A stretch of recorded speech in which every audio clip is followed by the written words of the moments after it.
Welcome back to my series of short lectures on apes. Today we will examine recent and historical breakthroughs on the behavior of chimpanzees, otherwise known as chimps. The word chimpanzee is an umbrella term for two different species of apes in the genus Pan, which are the common chimpanzee or Pan troglodytes found in West and Central Africa, and the bonobo or Pan paniscus, which are found in the forests of the Democratic Republic of the Congo. Chimpanzees belong to the hominidae family, together with gorillas, orangutans, and indeed humans. Current research tells us that the chimps broke away from the human branch of the hominidae family approximately 6 million years ago, and remain the closest living relative to humans to this day.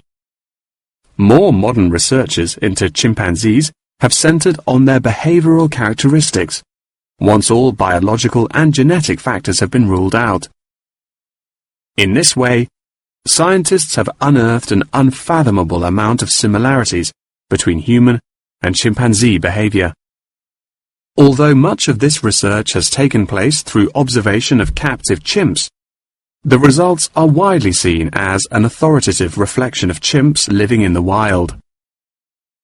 Chimps live in large so-called communities comprised of many male and female members, with the social hierarchy determined by an individual chimp's position and influence.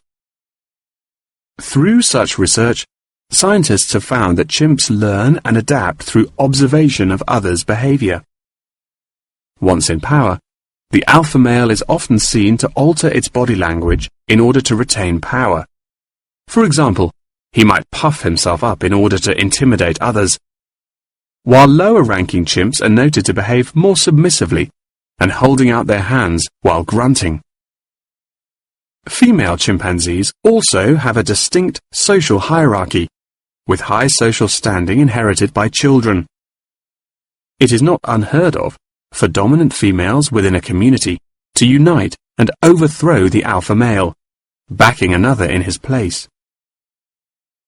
James Diamond, in his book The Third Chimpanzee, suggests that chimps should now be reclassified in the genus Homo instead of Pan, and there are many arguments still in favor of this.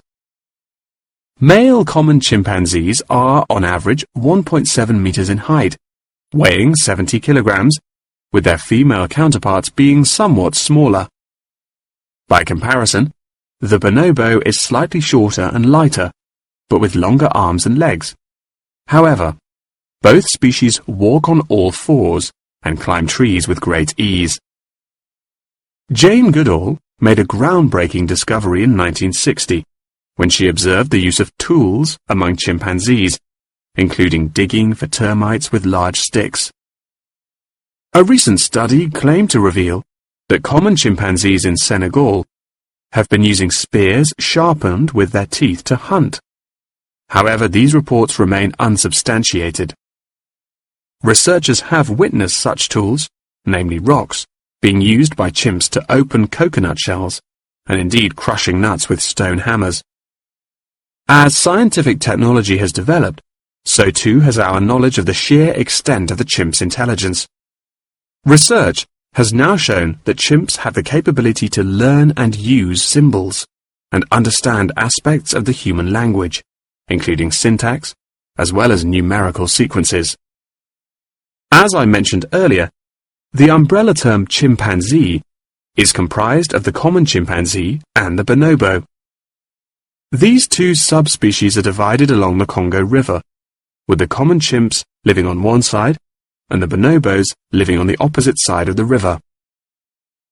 Over the past few decades, both of these subspecies have witnessed an alarming decrease in population density, with animal activists now working harder than ever to protect those remaining and encourage procreation.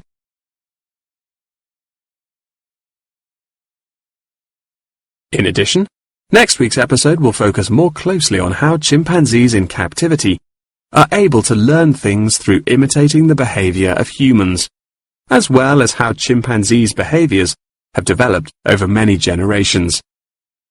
Thank you very much for attending this evening's lecture, I hope you found it intellectually stimulating, and I look forward to seeing you again next week. Good night.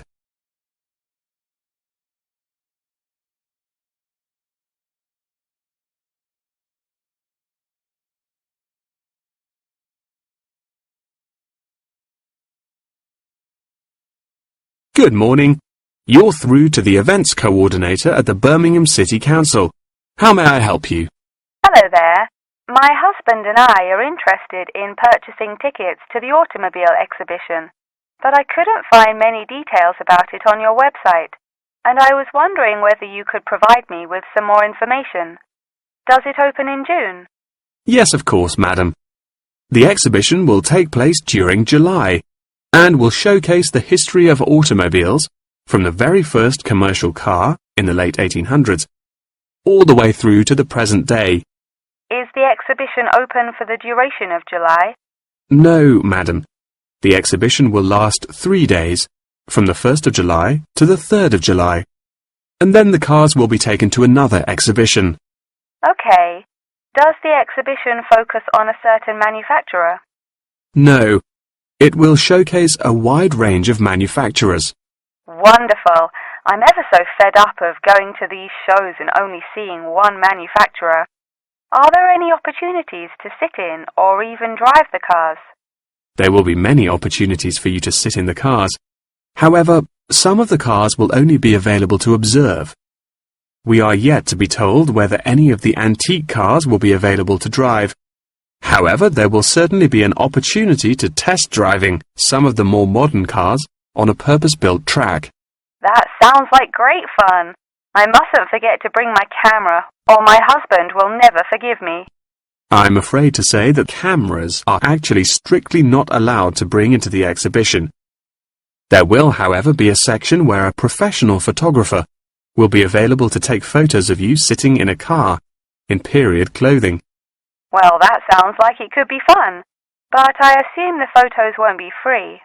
On the contrary, one free photograph is included within every ticket, but each photo after this will cost £5. That's a nice surprise. Not many things are free anymore. I've been asking around about the ticket prices, but I haven't yet had a definite answer. Is it correct that the tickets are £100, whether you buy them now or on arrival? I'm afraid not. If you buy the ticket in advance, the price is £110, but it's £165 on the door. Oh, goodness. I suppose I'd best pay for them now then. Is it possible to buy tickets from you now over the phone? Yes, of course, madam. I'll transfer you to the box office manager, Mark Edgeworth. That's EDGEWORTH.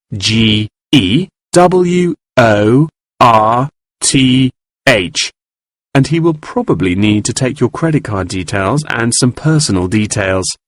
Yes, that's fine. Before you transfer me, I just need to ask a few more questions. Will the exhibition be held in the Birmingham Exhibition Centre? I think that's where I went last time. No, madam. The Birmingham Exhibition Centre is currently undergoing some renovations, so this year all exhibitions will be held in the Summer Palace. Summer Palace? I'm not entirely sure where that is. Well, it's not too far from City Centre. Once you're in the centre, you should be able to find signs for the palace. If not, most people in Birmingham will be able to direct you. Neither my husband nor I am particularly good with directions. Is there anywhere I can find this information on the internet? Our website will give you an address. Perhaps you could visit www.directions.com for more detailed information, and they should be able to provide you with step-by-step instructions. Okay. And is this the best way to contact you, by phone? I think the most convenient way to contact us is inquiring online, which is much simpler than having to dial various different numbers to reach the right person. Unless you have any more questions, I'll transfer you now. No, that's great. Thank you for your help.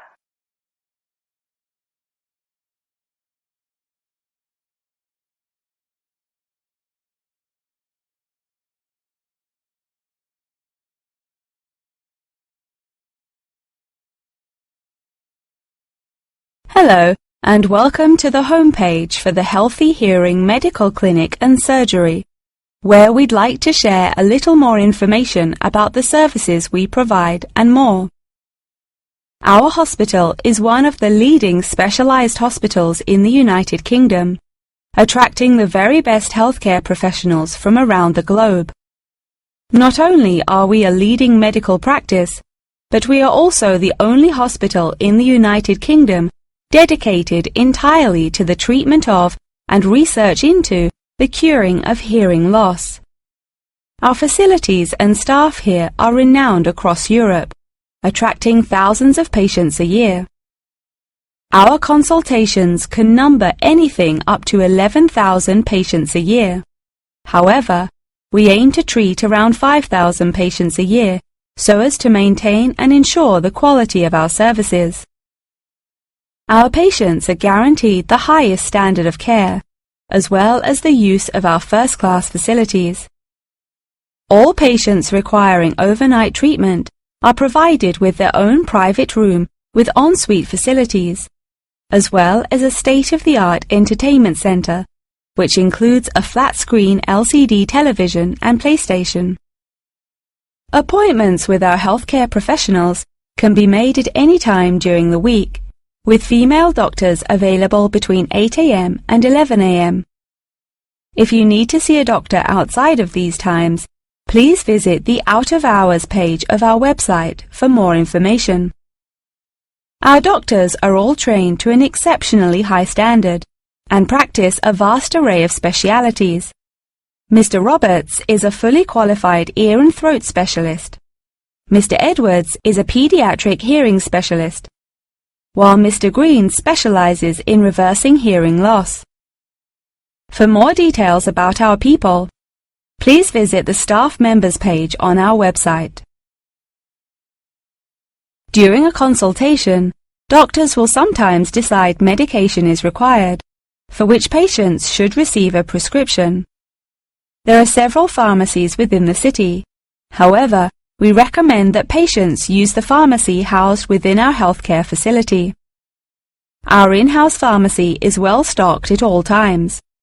Our products are competitively priced, and our pharmacists are on hand to help and advise from 8 a.m. until 10 p.m. from Monday to Saturday, and from 9 a.m. until 12 p.m. on Sundays. If you require any help outside of these hours, please see our Out of Hours page on the website. Since the Healthy Hearing Medical Clinic and Surgery also functions as a teaching hospital, we aim to provide our students with every opportunity to expose themselves to medicine in practice. Therefore, we would like to encourage our patients to give their consent for a medical student to attend their consultations. If our patients are not comfortable with this, there will be a form at reception where patients will be able to opt out.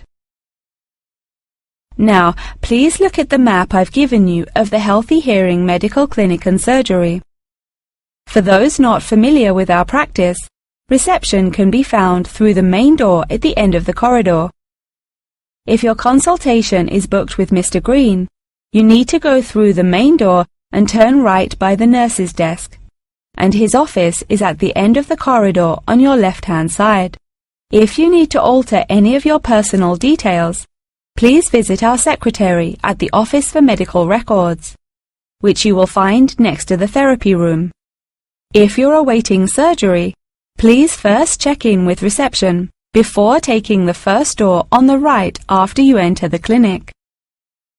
Finally, in the event that you feel disappointed with any of the services we have provided, or have any further questions, please locate our manager's office, which can be found near the Office for Medical Records and between two closets.